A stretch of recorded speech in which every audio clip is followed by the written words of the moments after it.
Welcome, everyone, to the next episode of The Gray Stage. This is episode number 16. I'm Dan Hennon. We're joined here today with Greg Fernandez, Jr., the author of the book, The Gray Stage. Also, Stephen, Catherine, and Sophia are here with us today. Welcome, everybody. Greetings. Well, we've got an interesting chapter today. It's chapter 9 for those following along in the book, in Greg's book. It's chapter 9, beginning on page 69 in the actual book. It's called Suspicious Activity, and so we'll go through this today on these items and have a little discussion on this. Suspicious Activity. Here we go, page 69. I'll start off with the beginning.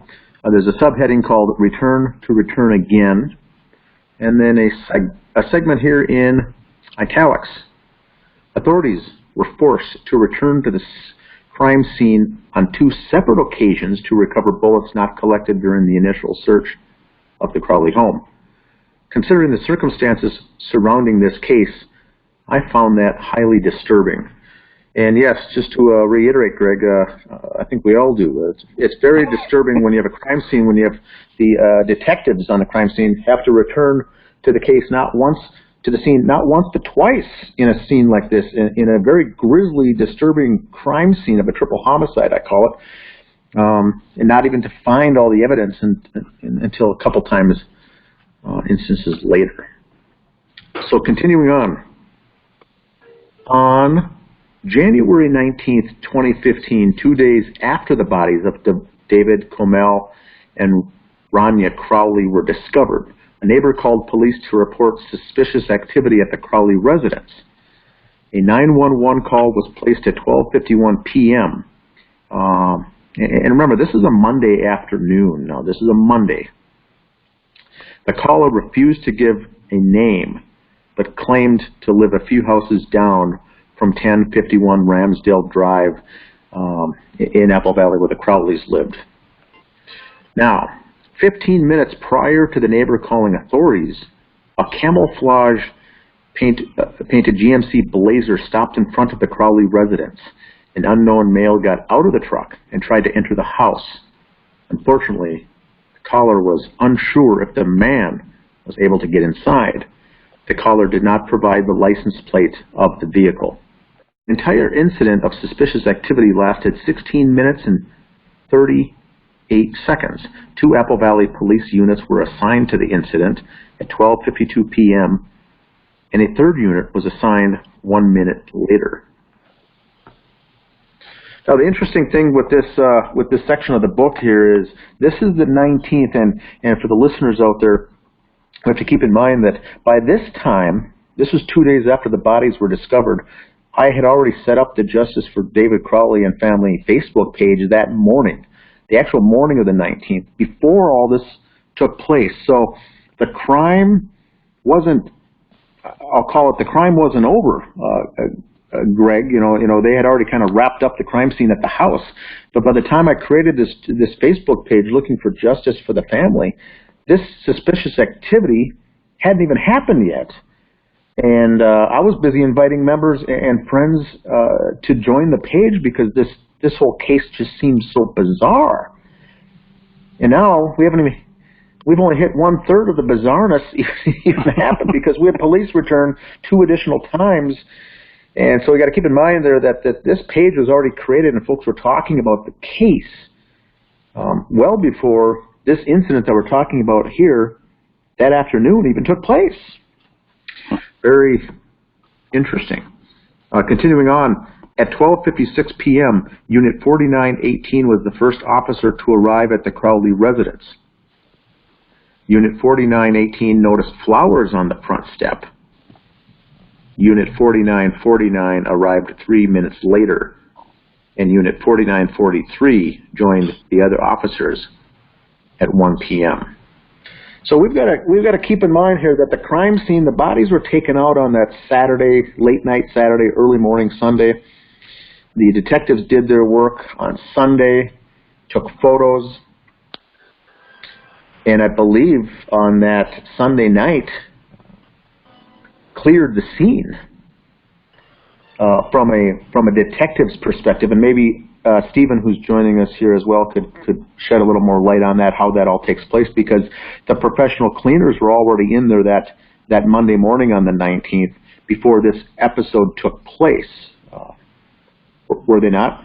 How does that work? Yeah, as far as closing off the crime scene? You know, the yellow tape was already removed, meaning that the crime scene was completed. I mean, the investigation on site was done. Go ahead. Yeah, I mean, when they bringing the crime scene, let's say janitors, we used to call them, bringing them in, early is, it's their call and such. But I mean, a crime scene like that, I mean, that crime scene might be sealed for 2 weeks. If you're doing your job on that, if they were seeing what we're seeing now, so I don't know, ignorance or not. But we saw in the Marshall case how fast they brought in the crime scene and removed the yellow tape. Same kind of thing, in and out. And so the one thing that's interesting, back on the 19th when this took place, when I created this page, some of the first comments that came on with people interested in is, what does it look like now? And then there was no photos available, but then some people started commenting right away by saying, well, there's no crime scene tape up. And so that was our first kind of alert where our antenna went up by saying, sure, they've already pulled down the yellow crime scene tape already on a triple homicide, including a husband, wife, and a young child. And they said, yeah, it's all, I think it's being cleaned, now, and the tape is down. So that was one of the first things that got people really suspicious by saying, well, why would that be already? And then the cleaners were there, and now we get this suspicious activity, which none of us knew about this on the 19th that were covering the case until we received the FOIA request on this case, and it talked about the 911 suspicious call afterwards, on the 19th. The body's discovered once again on the 17th. So this really shed light because no one should have been in that house. Now what they do is leave a lockbox, I think, on the front door, and you can enter the correct combination and to get the key, to get access to that key to get into the house. But that's mainly for family, immediate family to get in there if they need something. And so, we found out that the folks, as part of this, that friends of David's were already in that house. All right, so that's the first part. Oh, wait, well, Dan, let me say something, just to digress for a second, is, if it's a serious crime, too, they'll have a patrol car or, canvass the area more often. We'll put a lockbox on it, keep the tape up. They've already spoke to neighbors to tell them to keep an eye out, so you have eyes on this neighborhood now. And if they want to go back in, they go back in a couple days later or something. They just close this thing out way too early. But that's yeah, you're right. And then the other thing that came up, I remember on the very first day when that Justice page on Facebook was created, that people were commenting about, hasn't there been a vigil, or will there be a vigil? Folks, neighbors standing outside with candles like you typically see, flowers on the front steps. And the folks that were there, that were close by, says, there's no plans for a vigil. There's no flowers on the front stoop, or nothing like that. And now we get this case that it's the first that we see here by the caller saying that there was, some flowers on that front stoop. But we were imagining, like I had said too, even with the little Rania dying age 5, I said, was there stuffed bears, teddy bears, flowers, candles lit? Where is all this activity for a horrendous crime like this? And the folks said, well, I don't see anything. There's nothing there. And then when I drove by it, there was nothing there. And they said, a lot of that stuff where the flowers were left out was cleaned up, and picked up by family right away. So you never got that sense like you typically see on the evening news at a big mass murder or a shooting or a crime scene like this, where there's a big outpouring of support from neighbors, families, and friends. That's the one thing that really stuck out for me personally in a case like this. There was none of that. There was no nightly vigils. My thoughts on that also, Dan, was at the Marshall house. There wasn't, they were young high school kids. There wasn't any sort of, mementos or flowers or pictures. There wasn't a lot out in front of that house either. And what I'm getting at is that tells, maybe these neighbors are, hey, pretty much, there may be some intimidation factor. Little kid dies. There's always teddy bears and stuff out there. So why there should have been more of that in cleaning up or not? How much evidence was there of any of it being out there anyway? Yep, and that's true. When this all took place, I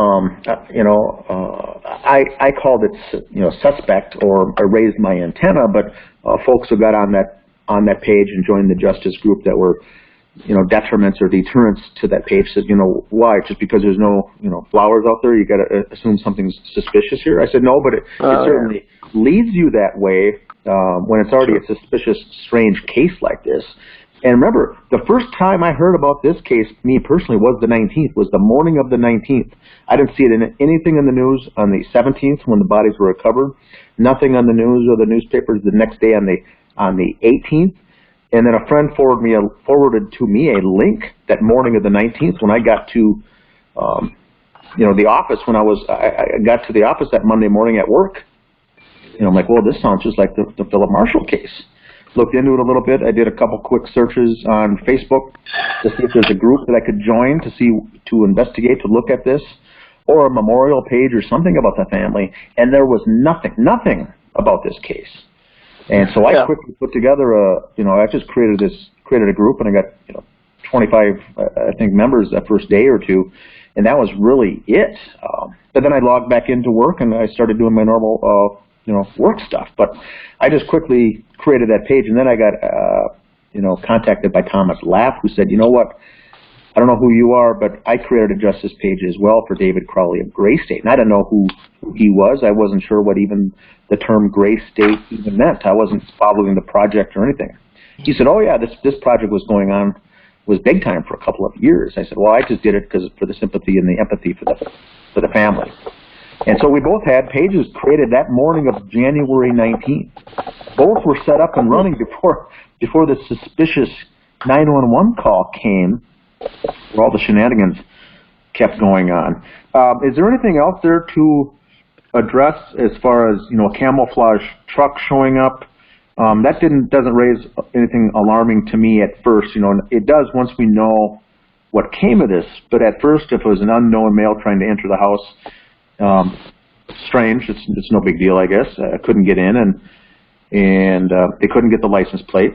But they simply called police because it was what I called. That's fair enough. It was suspicious activity.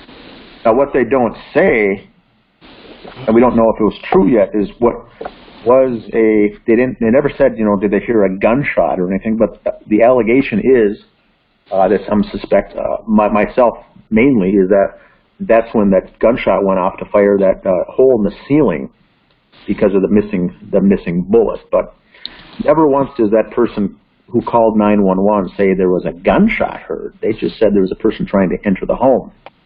So keep that in the back of our minds as well, because that hole was not in that ceiling as of this date yet, possibly on the 19th, but certainly not before, we don't think. Are we certain on the date that the cleaners were inside the house doing their work? Because we don't know. wouldn't the father... We don't know if it was the 18th or the 19th.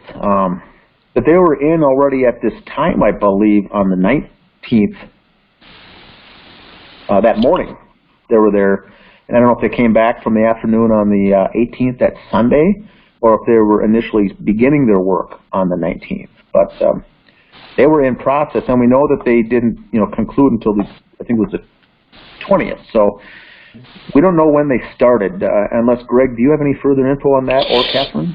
Well, we tried to contact them. They never answered that question. All that we wanted to know was what date did you guys start and what date did you guys finish, and we couldn't get. And that's a very good question. And that's not.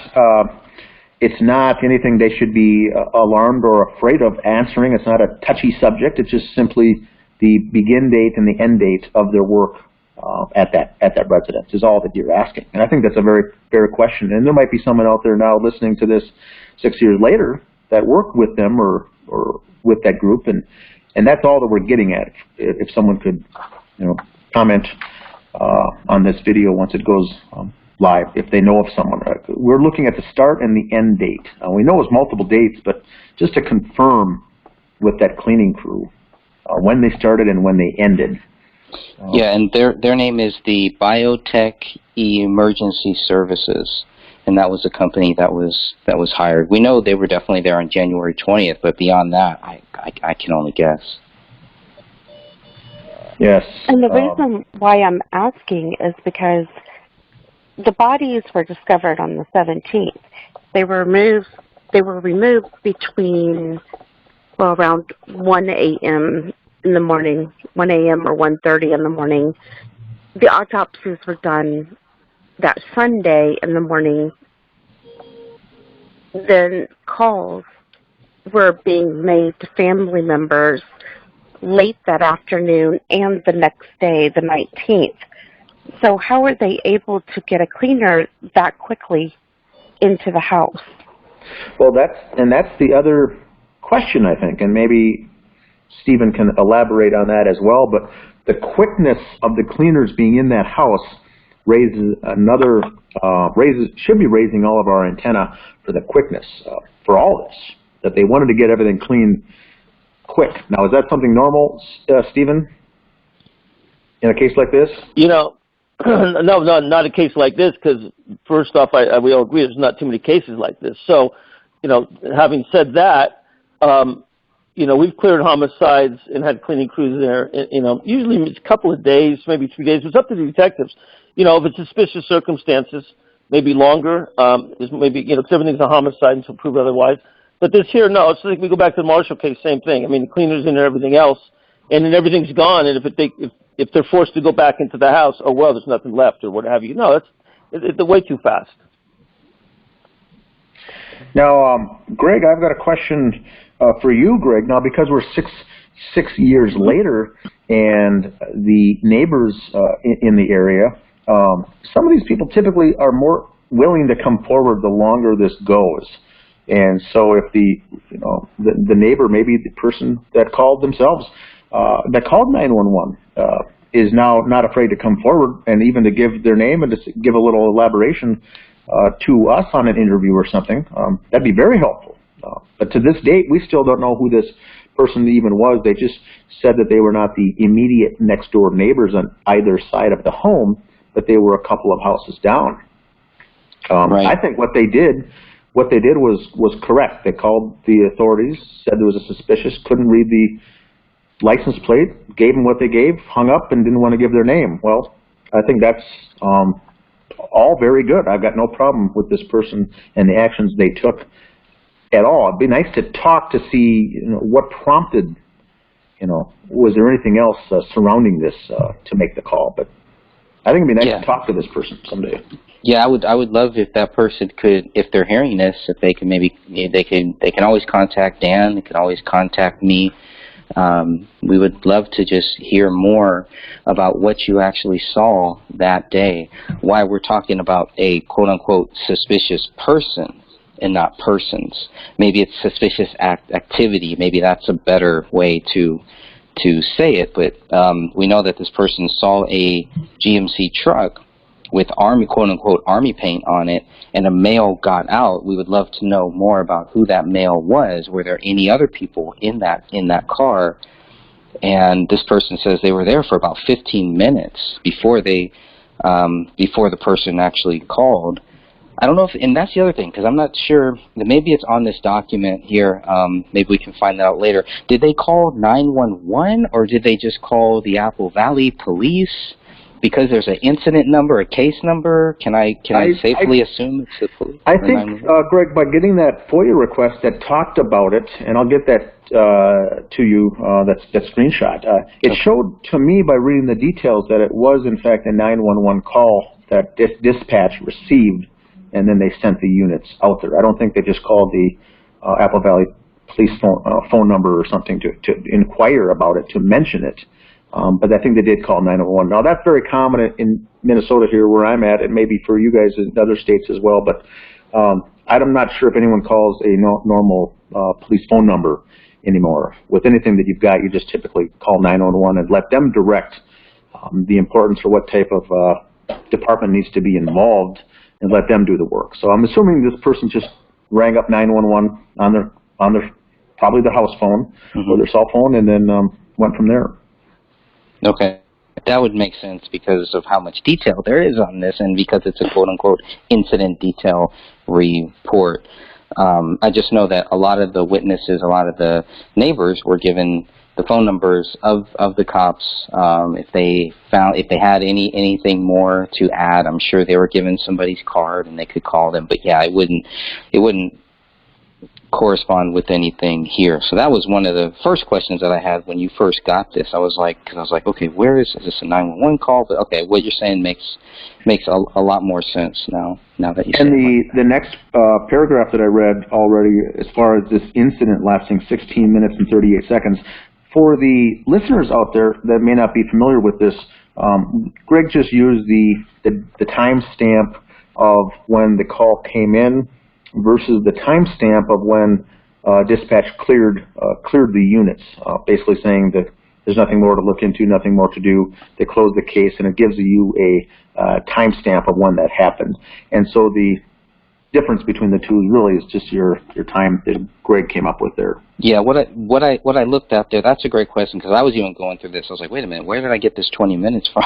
I was like, okay, here's where I got that from, is that the caller says that 15 minutes prior, so 15 minutes prior to when they call, this is what happened. So that's 15 minutes. The police or the call is made at 12:51. 48, so 12:52.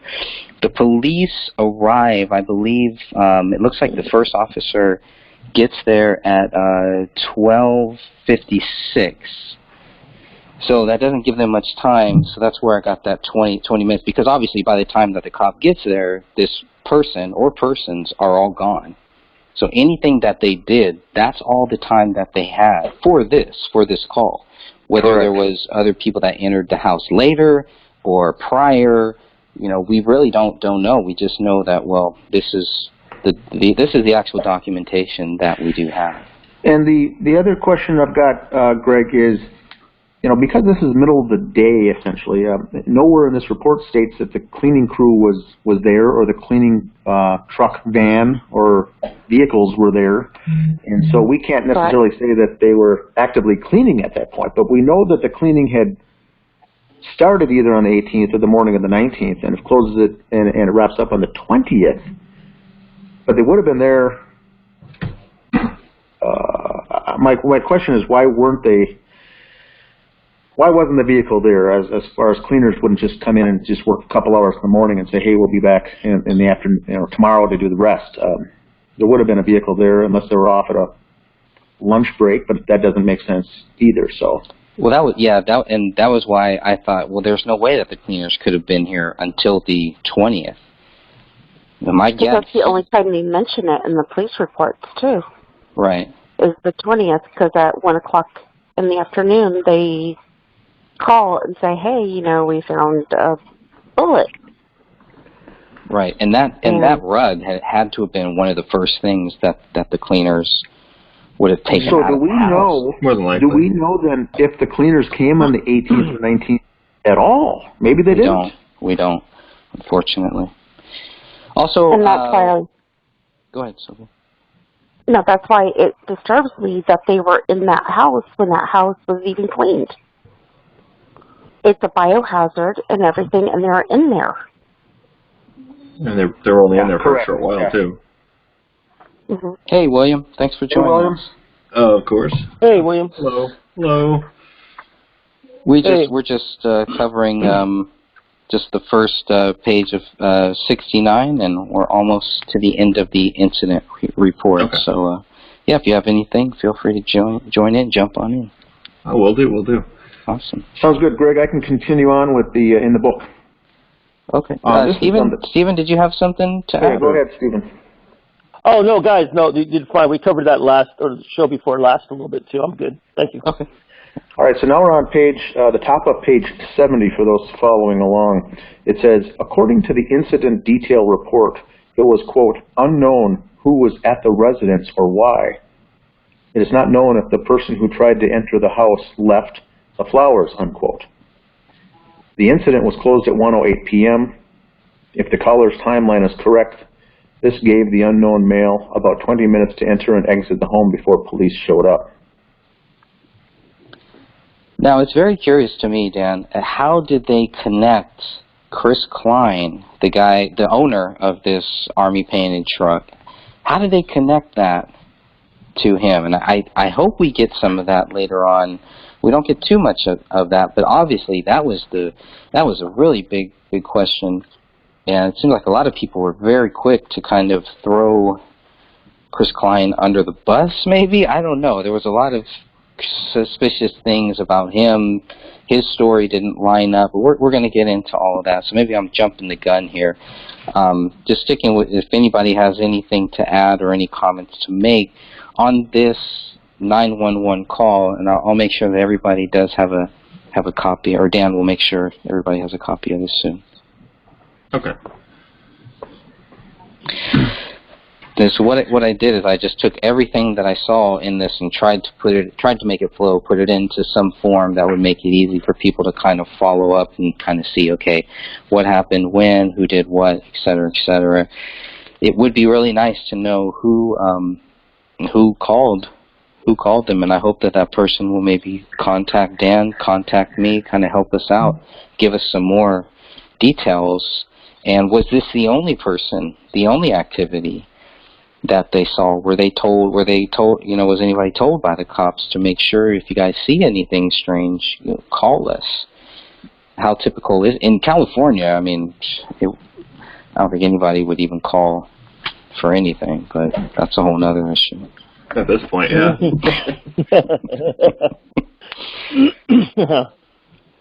It doesn't affect them, kind of thing. But no. All right. Well, Catherine, any thoughts on this call?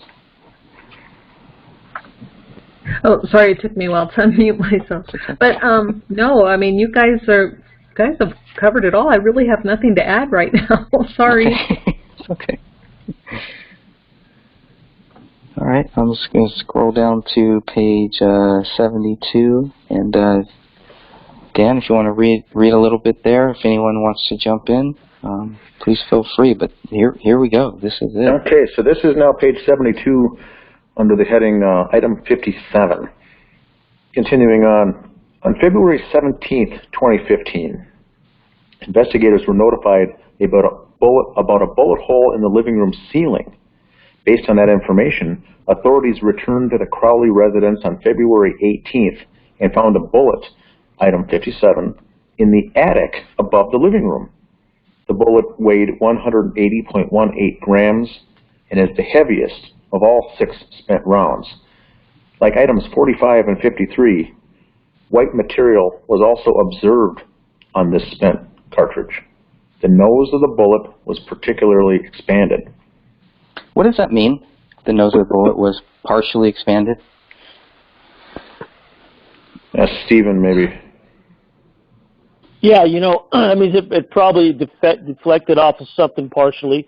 If it's something solid, it's going to expand a little more evenly, flat like a mushroom, even though it's going to be obtruse, But if it caught something, a nicker or side of a board or nail, it wouldn't be expanded all the way.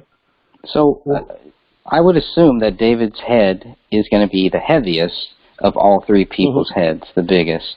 Why does this bullet weigh more than any of the other bullets found? If it hit David's head, hit his cranium, went through the ceiling, hit hard wood on the attic, and then bounced back down. I mean, I just kind of expect this one to not weigh so much.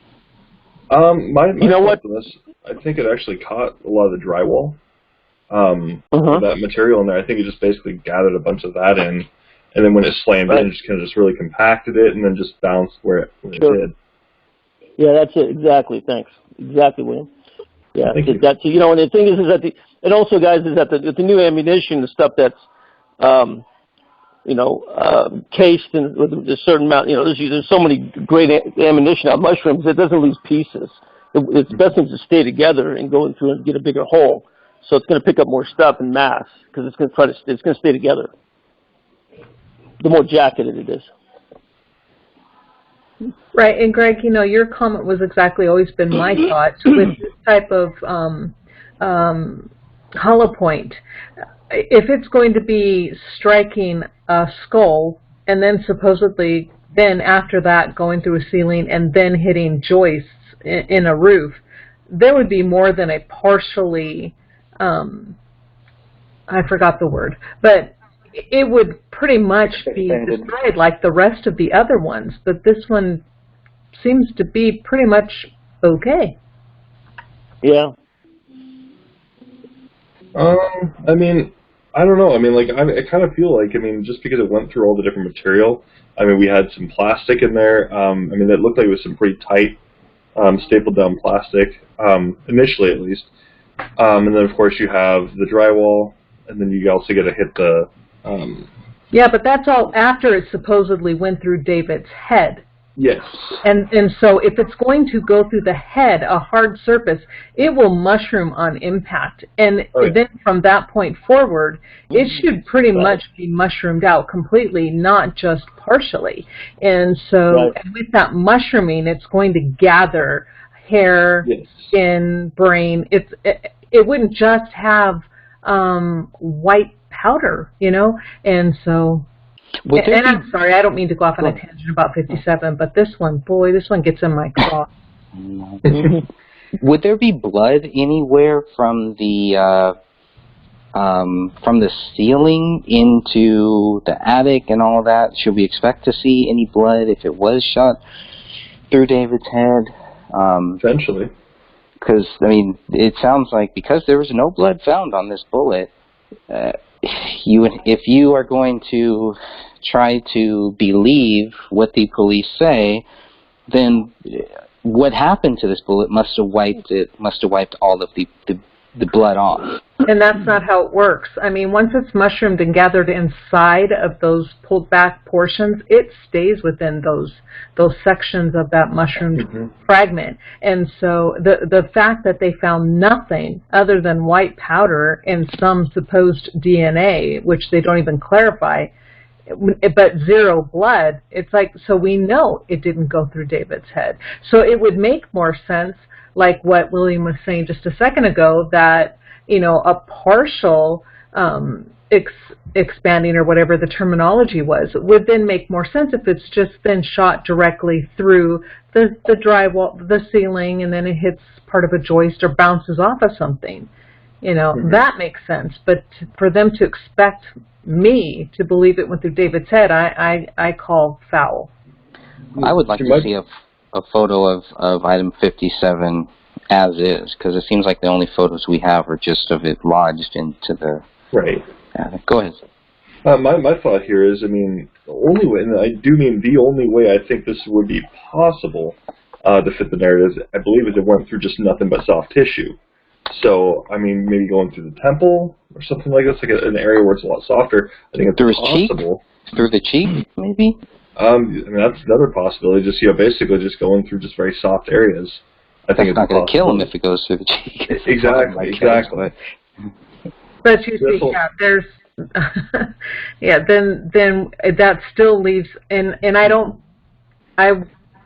I would not go along with that thought process from the police's perspective. I understand you're tossing that out there as a thought, but then that still leaves the fact of, well, where's the bullet that killed David? Because if it only went through supposed soft tissue, then it wouldn't have. Where's the bullet that went through his skull? There's external beveling and an exit wound, so we know one went through his skull. Where's that one? And they've never produced it. Exactly. Yeah, I was looking for anything in their notes anywhere that would say that they found just some type of blood on the ceiling, in the living room ceiling. Even in some of the photos when we first got them, I was like, oh, that does look like blood, but they don't mention it. I think if they did find blood there, they'd probably mention that. I mean, there's no blood on the ceiling, period. Yeah. And we got some on the wall, which is attested. So I mean, we don't even know whose that is anyways, but it's the whole thing that there's nothing on the ceiling, that doesn't make any sense. I mean, especially if, you know, you shoot himself in the head, you'd expect for that right there to line up. I mean, it's already going to be kind of a strange angle as is. Yeah, one of the Gray State goons said that the reason why there's no blood is because of that Christmas tree. That there was a lot of blood on that Christmas tree. But if that were true, wouldn't that have been documented? Yeah, exactly. It would have been removed from the house and not left there. That's true. Just like they removed the couch and the carpet and everything else. Bingo. I mean, if we go off of what some of the other theories are, there's brain matter all over on that tree as well. Too. I mean, you look at the tree, there's nothing. There's absolutely nothing. Right, and there's nothing to the left or the right or above or below that tree. So what? The tree just happened to catch a 2-foot. That's the only place that the spatter went. Yeah, I don't buy that. Yeah, I mean, like I said, if they would have tested item 33, I don't recall seeing any tests on the little blood that was for the Peleos cage either. I mean, they should have tested those things. Once again, if that is how it went down, you'd figure they would have went and tested that. That's the only way that you can prove that, yeah, he indeed, potentially killed himself, or at least that is his blood, at the very least. So. I agree. Sorry, again, it took a while to unmute me, but I agree with everything you just said, William. Oh, thank you. Shall we keep reading on? All right, continuing on. Quote, characteristics of the whole, BCA crime scene lead Joe Cooksley wrote in his report, quote, and its surrounding area indicated that a projectile was traveling generally west to east as it entered the ceiling and exited in the attic, unquote. After examining, go ahead. No, that was a big thing because I was trying to figure out, okay, west to east. West to east. Does that line up with where this bullet hole is and everything, and where David's body was found? I guess that's just a random thought. Sorry, David. No, it's all good. I'm trying to think. I could have sworn they did that on the police drawing, where they actually they put I think it was One Direction. The music band. No. Nothing that lame. Is it okay if I ask Stephen a question about that real quick right here? And the way that the hole is shaped in the ceiling. Now, when a bullet strikes the surface like that, is the wider end the point of impact, or is it the narrower end the point of impact? Do you know? Well, it's going to be the narrow. The tip of the bullet is going to be the point of impact, and that mushroom should be wider than the bullet itself. And it will lose weight or it could gain weight, like William said, depending on what it hits. And by the way, for them to go up there and try to scavenge blood and things like that, I don't see these guys doing that up in some roof joists or inside the sheetrock up there. I don't see them going that far. Yeah, especially not within a short time frame too.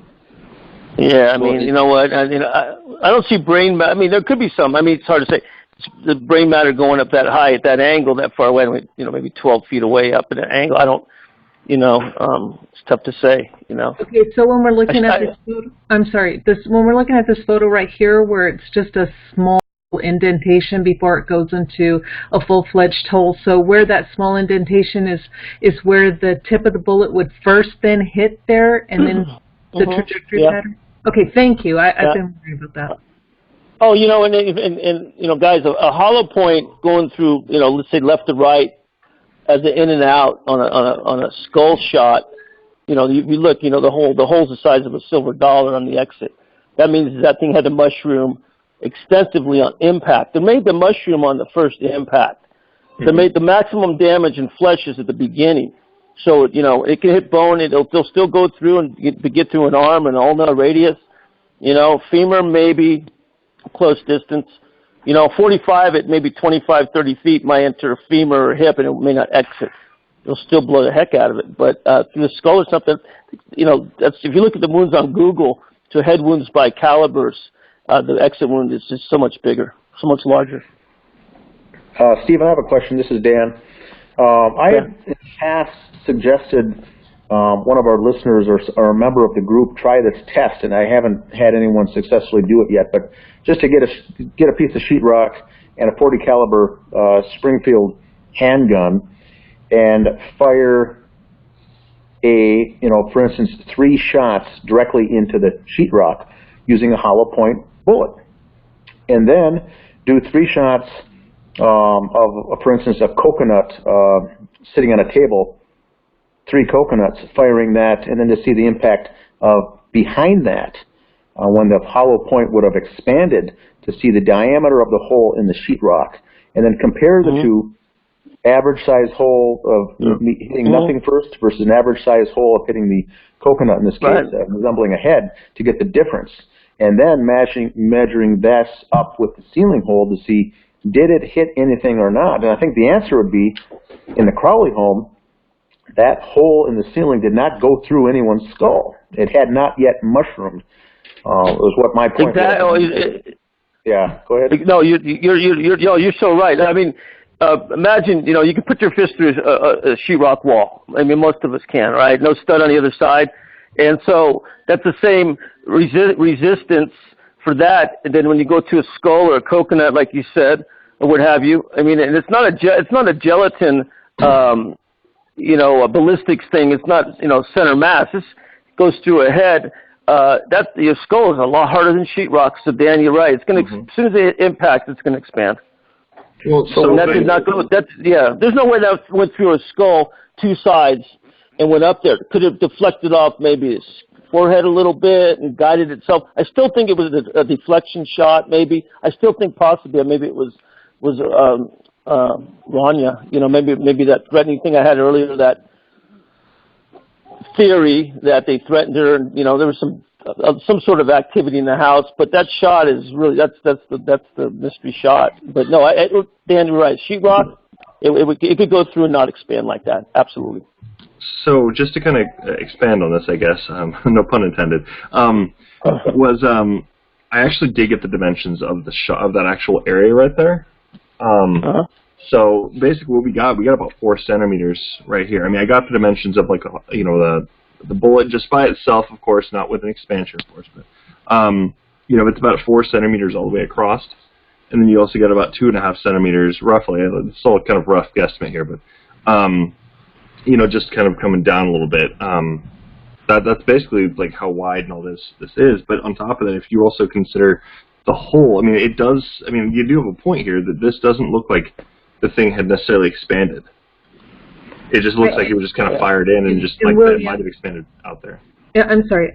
Keep in mind that the photo that Greg has up right now was after they actually put their finger in it and kind of made the hole bigger. And they have this in their notes.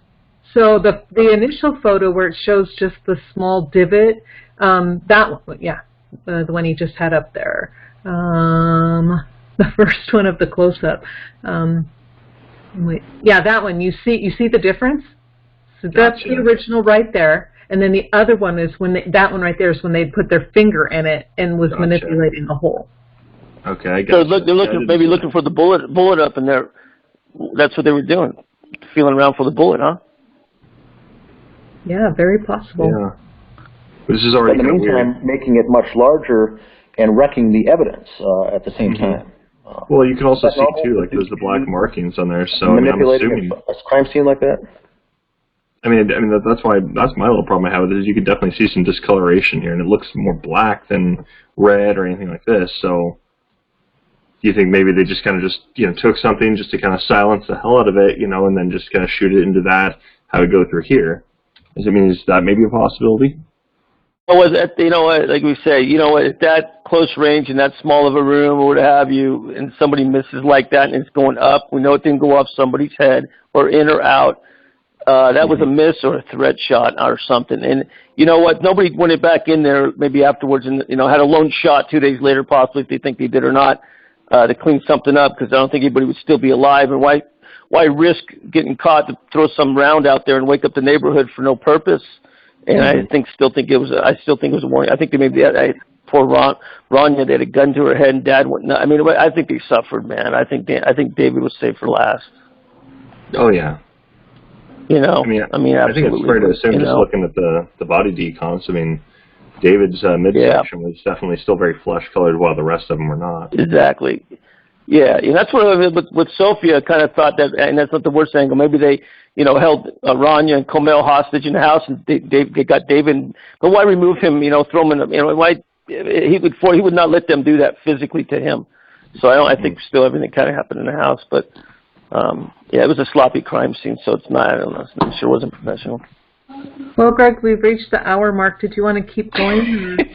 I'm trying to keep you on. Have we really already? That's ridiculous.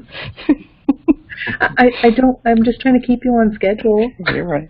I believe it. Hey, Greg. You know what? Yeah. I think for the listeners, maybe go back and digress just a little bit on some motive or something. To catch them up, and maybe, I know I've gone back and forth a little between a, straight on, shadow ops, deep state hit, which I know for sure didn't happen, to, the people involved in the screenplay and the project, and and all that kind of, it's so, I mean, maybe, when Apple Valley didn't do their job with how they involved on either side of the people involved in the project, or was it a gray state and they used the people in the project as pawns to go ahead and do this? There's a lot of different variables on that, Oh, there's tons. I mean, they could have been framed. They could have been set up. That could be why they're so quiet. Is they were told, you guys better shut up, or else we're going to blame you for it. Right. I don't really know. What I know is how quickly they started saying that David Crowley was guilty, which to me is still baffling. It's still one of the most basic things that I would just think that in law enforcement you don't do. You just don't do. It's like when Philip Marshall was, most of the community was chastising, Philip about, this guy was nuts and he was on some drugs or some sort of depressive pills and killed his kids and blah blah blah. He didn't do it. We know that, but they went after him. Yeah, but right away too. I think within the first couple of weeks, up there, it was a little similar to the David Crowley case in the first couple of days, because Dan was really around in the background when there was a lot of background people who really wanted to understand what was happening. They were going to do calls. They were going to do live things. They were going to do pretty much what we're doing now. Right, Dan? Mm-hmm. There was a whole group of those people. And with Philip Marshall, there was neighbors, there were people in that area, especially in those first weeks, because I was there. I think I was there that weekend. And when I went back two weeks later, it was like everybody had been told to just shut up. Nobody wanted to talk about it. We almost got a couple people to actually talk about it, and they got scared off. And I see a lot of similar things with this David Crowley case. Why are so many people so intent on making sure that everybody knows that they believe David Crowley is guilty? Were they told that? Are they sending a message to people that had threatened them? So even though because come on, it's common sense. It's common sense that David Crowley is not guilty. True. So there's a lot of theories and a lot of motive for why people would keep their mouths shut. But as far as the actual crime and who all did it and everything, I just that's for me, that's still phase 2, and I'm still on phase 1. I'll continue. When I go back to Apple Valley, man, is they're just not straight on this. I mean, there's got to be a couple good cops in that department or something, but for them to control that, the biggest murder in the history of that town, and suspicious murder at that, the guy's, writing stuff that the deep state wants him dead. This is a big deal in a little town, just like Marshall was up there, and it's the same Stepford wife thing, and they get to him like a couple days later, and one neighbor talks to another. Maybe they got anonymous emails, or whatever, and people are not going to talk, and that's what it becomes. And, who's going to go up to Apple Valley? Attorney General Ellison sure isn't. You got to go up the ladder. You got to go to Senator Grassley. I'll tell you what, that's who you go to. He was oversight for the law enforcement in the United States. He was involved, he criticized Waco, Ruby Ridge, and Yosemite case. And this is a case, maybe we write him a letter, He's a great guy. That's a good idea. He's oversight on law enforcement. He's pretty much the guy that really can haul in guys like Ellison and make them, Make him raise your right hand. Yeah, he may have some motive to make that happen. You never know.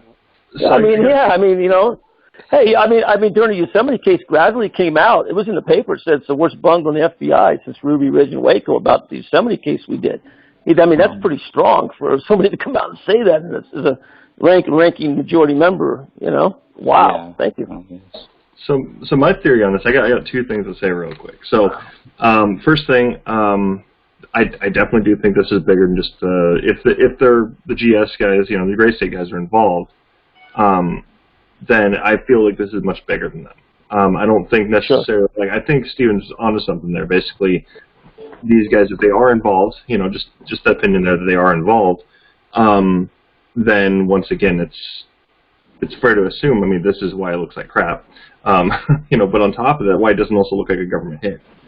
But also, were they given the orders to do so by somebody else? Potentially, especially since you got to consider the Freemason and occult connections with Danny August Mason and Hendricks. Not to mention, you got some of the Freemasons that are in the Apple Valley Police Department. So, is this some kind of a hit that way? Potentially. I don't think we can fully rule that out all the way yet. But the other thing, go ahead. I'm sorry. With this case, like I said, we can compare this to Hancock, which is right down the street from here. Or from David's house, and if you look at how quickly the Hancock case was solved, those crime scenes, they didn't look like eerily similar, but there were some similarities there. But they had a lot of the same detectives on it. You look at what's missing here. Well, you had Captain Bermel wasn't on that case. At least when I read on it, I didn't see Captain Bermel at all. But that was just pretty much just in and just done. They were able to call it really easy, quick and easy to call. A lot of the same kinds of, they had some similarities when it came to the crime scene too. So, kind of feel like this is, we can kind of compare that. Why was this? So why did they take a little longer on this one, but on Hancock it was just, just in and then done. Really in and out. So. All right, Dan, you want to keep reading here? Yes. Continuing on, it says, after examining the bullet hole in the living room ceiling, authorities found item 57 in the attic above the living room near the front door. There was no blood on this bullet. And let me repeat that. There was no blood on this bullet, but the nuclear DNA profile matched David Crowley. The DNA profile did not match Comel or Rania, period. So that's a huge statement right there. No blood on this bullet. And it's, keep in mind, it's a hollow point bullet that's going to be gathering brain matter, tissue, everything along the way. There was not a single drop of blood on it. Okay, continuing on. An email exchange between BCA analyst Catherine Roshi and Detective Tommy Booth stated no one had been charged with committing a double murder-suicide. Quote, good morning, Catherine, Detective Booth wrote on February 17th, 2015 at 8:04 a.m. Quote, nobody has been charged in this case, so I'm giving you permission to use up some evidence in its entirety for DNA analysis. If you need anything else, please feel free to contact me. Thanks for all your hard work, end quote. Anything there? Yeah, that was a big thing for me because nobody has been charged in this case. And I'm like, okay, wouldn't that be evidence of David Crowley's innocence? First of all, if no one has been charged, and then of course we see there's no one that they can ever charge.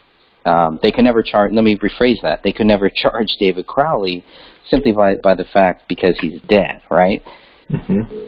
But it's just weird the way that they phrase that to say that no one has been charged in this case. I would think maybe they would have said the suspect is deceased or something like that. But to me, it's just one of some of those little things that just kind of made me think, I wonder if they were secretly looking into other people during this time, or after they found this, after they were notified, because they weren't notified of a bullet in the attic. They were notified, the police, as we're going to read, the police were notified of a hole in the living room ceiling. It's a big difference, but I'll save that.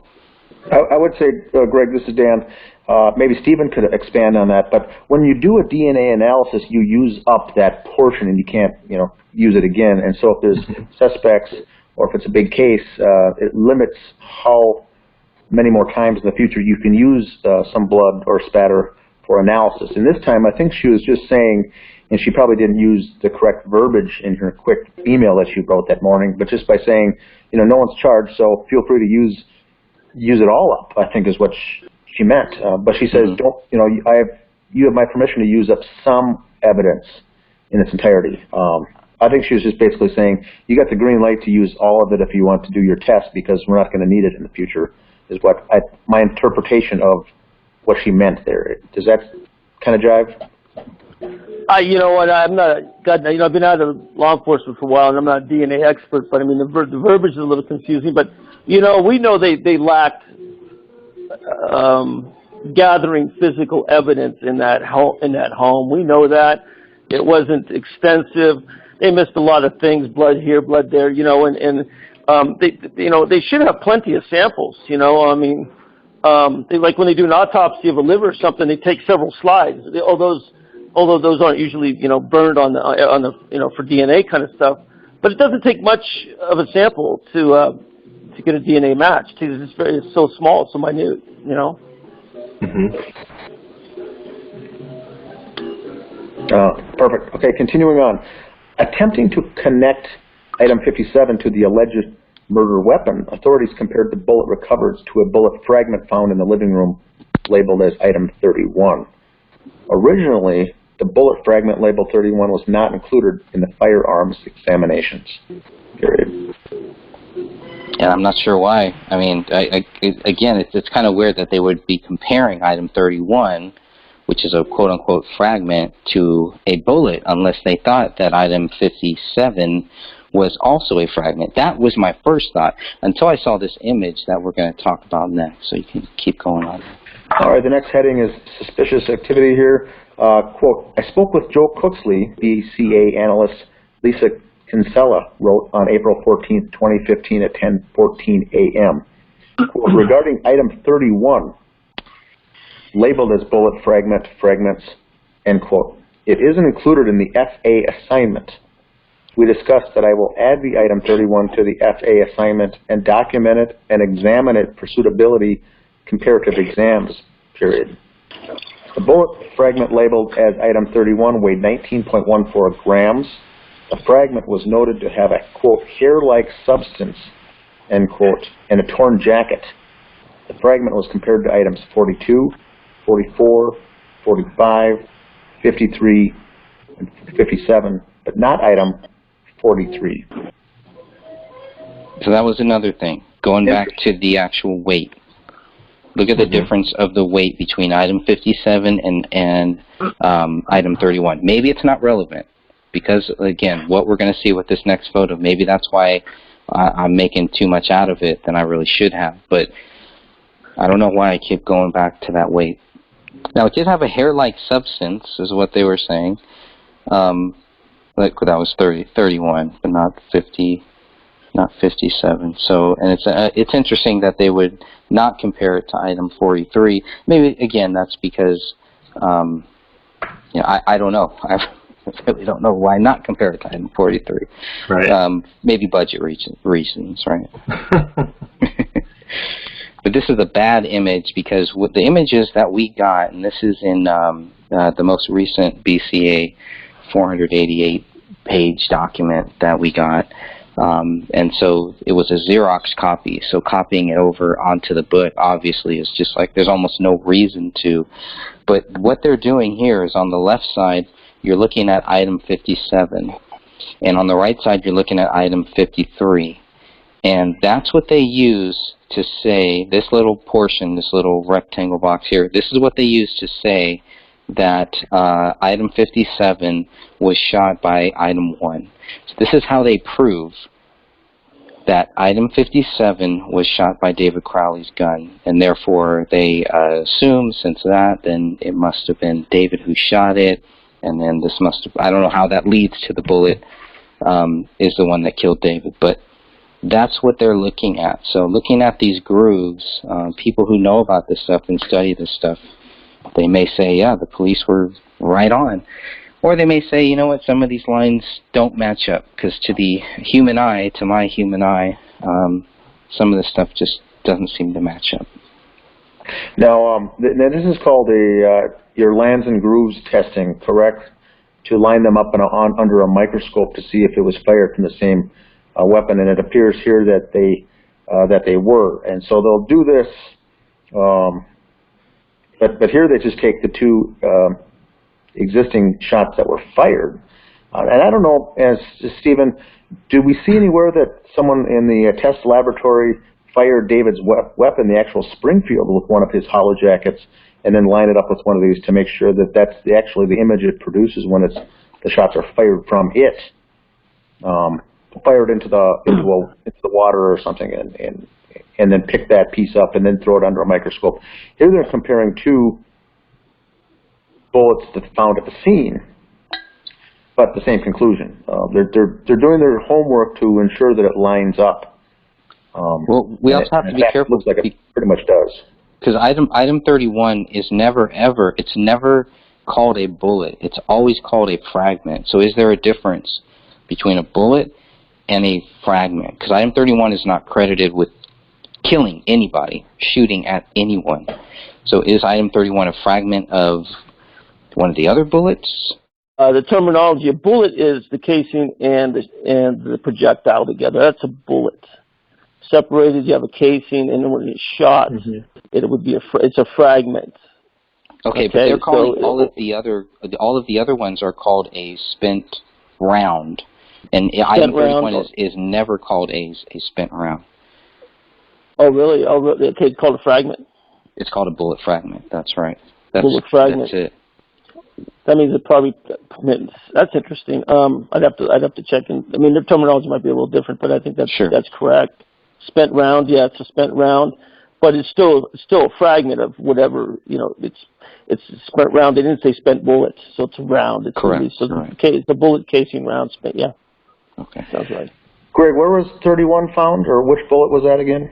31 was a fragment that was found closest to the south wall, so to the front living room wall. Mm-hmm. That's where 31 was found there. But who did that one kill? No one. Okay. No one. But that was the one fired through the floor, or not? No. That was just a fragment that they found in the living room. If I go back. Oh no! I am so sorry. I understand now. So no, that'd be a partial spent round. Absolutely. Yeah. So here's fragment. 30. So, yeah. Now, I mean, So that was the thing. Okay. Well, why are they comparing this one? Like, wouldn't they? Because Dan, you are right. They did have two test fired bullets. So they had two test-fired bullets that they could use to compare the two test-fired bullets from, or spent rounds from all of the other spent rounds. And the final, let's see. According to the BCA firearms report, quote, item 57 against item 31 show the presence of matching features. This means that item 1 fired 31, end quote. And so that's kind of a leap you're getting at there, Greg, saying that it shows simply some presence of some matching features. They're going on to conclude that it's definite that it actually did it. And I think what you're getting at, Greg, is that they're basically saying, well, it's close. And then the very next statement is they're saying, therefore, this case is closed because it is what it is. And that's a stretch, very much a stretch the way they got it. The phrasing is crafted very interesting the way it's stated here, and it's not a normal sentence here. Would it be in the law enforcement jargon, Stephen, as far as a detective saying, this is close, but so therefore it is? No. It's not conclusive. You can mention it in another phrase or another paragraph or just your thoughts. They're going out of their way to say that it's conclusive and definitive is what they're getting at here. Sure. I don't think that it necessarily is. So why would they do that? They're backing into their own theory that they called this a double murder suicide. Therefore, they're going to find the evidence now that supports that rather than finding the evidence of the actual case. Exactly, just looking at like a bias, basically. Yeah. And then also, let's look at how much time they spent on David with autopsy or samples or the crime scene. Did they remove him last? I mean, I'm not sure if you guys might know about that. Which body was moved first? Which one was left in there afterwards? They may have looked over David's body more. I don't know. It's just such a sloppy crime scene. That's the biggest thing I see. It just I've never seen anything like it. And I see a lot of hate in there. I don't see a professional hit team. I mean, it's just I think it's his buddies. It's emotion is the thing that jumps out for me, and that wouldn't be the case in a professional hit. Yeah. No, God, no. There's a lot of hate. Yeah, it's definitely emotion and hatred or whatever. Yeah. So the order of the bodies were tagged and placed in the body bags. We know that there was Rania. She was first at 12:55 a.m. David was second at 12:58, and Kamel at 1:10. Okay. And then, of course, at 1:15 they left with the bodies. So. Wow. So Kamel was last. That's interesting. Mm-hmm. Right. Could you repeat those times again, William? What time was Rania put in the bag? 12:55 a.m. and then David was 12:58 a.m. and then Kamel was 1:10 a.m. And I know I looked at the time. I'm like, wait, what? 3 minutes in between here and then 12 here? What? This doesn't make any sense. Especially with the amount of time that they were supposedly decomposing and the condition that their bodies were in. The times do not make sense at all. It's like it was like wham, bam, thank you, ma'am. Exactly. Well put. That's right.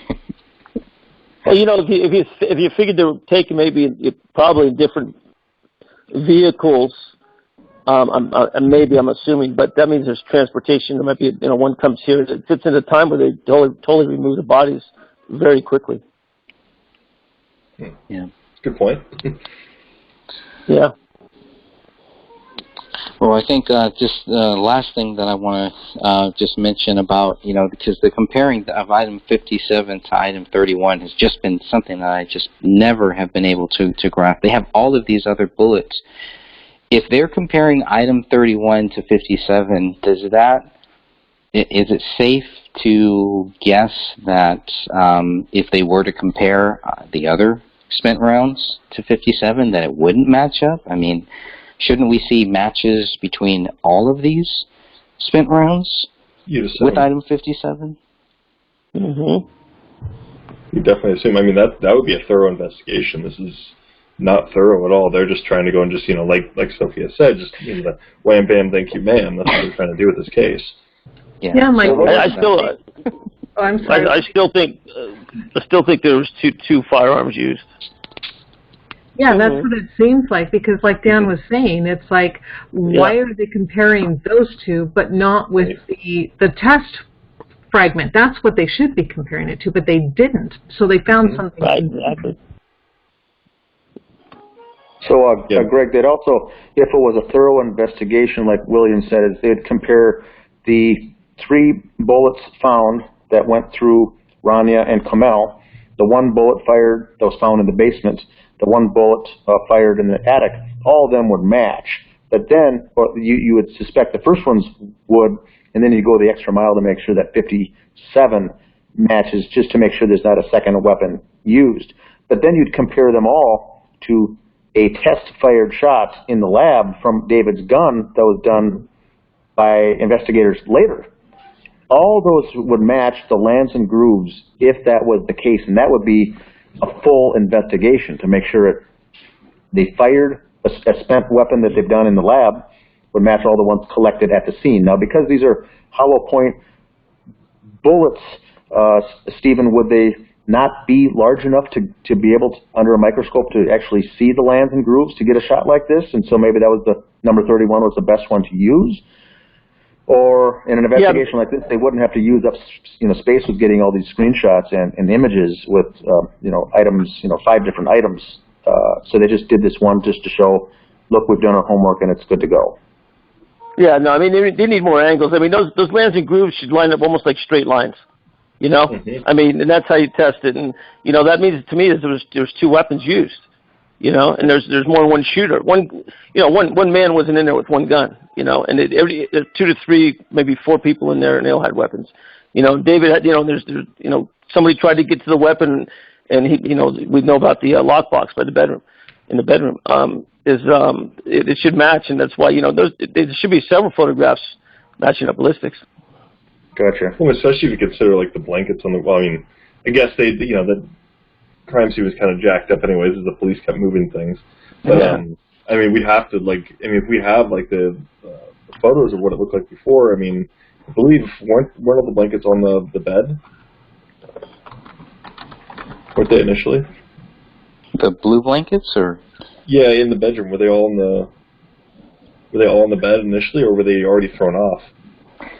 I feel like that could tell us something there, because if the blankets are already off, then maybe he kind of dove onto his bed, got it real quick, and then, you know, hopped up and was ready to go. Greg, this is Dan. I've got a question for Stephen in this case. Stephen, by looking at the image that's on the screen now for the lands and grooves, I have 2 questions just to clarify what you were saying. Are you saying that this image here looks to you in your eyes that the lines do not match up? Or are you saying that they match up, but because they didn't give us the comparisons of the other ones, that maybe this is the best one that fit and they let the other ones go on purpose not to show the public? Oh yeah, yeah, absolutely. I mean, this thing's a cover-up. Absolutely, anything you suspect that is out of the ordinary. We've dissected this case for months, and you know about it for years. Is anything that should be there and isn't there is a cover-up. Absolutely. But does the lines match up to you? I'm not. I don't have a background in this, so it looks like to me that this lines up these 2 lands and grooves. But yeah, you do think they match up? Yeah. Okay, gotcha. I thought you were saying maybe that you were alluding to maybe that they don't. Okay, gotcha. Oh no, Okay, you're not going to get all the lines matching up, but you get to go from the middle out and look at those too. Now, would this be something, Greg, that we could file another FOIA request to Apple Valley to say we'd like to see the lands and grooves test of the other bullets that were not presented in the 488-page report? And they would write back and say, yeah, here they are, or they'd say, no, everything that we did was in the report. Yeah, this would be with the BCA, which we have. They've been a little more open. So yeah, I'll definitely make a note of that now, and we can. That's a good question. Yeah, I'd like to see the other remaining 4 bullets compared to each other and compared to 1 or 2 test firings that they did, assuming they did, or maybe they didn't. And maybe by filing the FOIA request that way, they may come back and say we didn't do any testings back at the lab. Okay, and that could get to our answer. Mm-hmm. Yeah, because I know we had asked for maybe we were going to ask for maybe color photos or just better photos, not Xerox photos, which is what it looks like we actually got. So, okay, yeah, I'll make a note of that. That's a fair question. That's good. All right. Stephen, any final? Actually, I have a question. Yes. Stephen, if there were 2 handguns that were exactly like David's, and David, for instance, David and Kamel had the same exact gun, and then David sold Kamel's to one of David's friends. Mm-hmm. And if that gun had been cleaned exactly the same way that David's gun had been cleaned and fired with the same type of ammunition, would they have similar markings would they leave similar markings on the bullets? Similar, but different. The lands and grooves would be different, would they not? It's distinctive. Yeah, Dan said they're distinctive. It's like a fingerprint. There's close fingerprints. You know, the DNA thing's a billion and one, but fingerprints kind of get close. But there's distinctions, and they definitely each weapon's like a fingerprint, like Dan's saying. You know. Okay. So Sophia, just to conclude that, no matter if they bought it, cleaned it, serviced it, fired the same exact weapons, would they be similar? Is what I think what Sophia was questioning, and the answer is no. No matter what you do, they'd still have their own identification on the lands and grooves. Yeah, exactly. Yep. Okay, just wanted to make sure because. But that's a good question. That kind of stuff has come up before, and you know what I have alleged all along is that David's gun that he owned was laid there at the scene and may not have been fired at all. And a similar weapon, you know, with a silencer was the one used for all these, including the one in the attic, which is still out on the loose today. You know, Yeah. but then the question would be, the lines and grooves wouldn't line up at all. They'd be similar, but maybe just similar enough like this, where they said it was similar, but then they incorrectly concluded that it was definitive this gun. You know, that's where the question lies. That's all I've got. Any final words, anybody? Speak now, or forever hold your peace till next month. Yeah, the next month's podcast, Greg, is going to be a good one, because then we get into the actual person rather than the suspicious activity in the home. We're actually getting names and dates of actual people to focus in. So I'm looking forward to that episode. Me too. Oh, it's gonna be a good All right, one. thanks, guys. Hey, All right, thanks. guys. Appreciate it.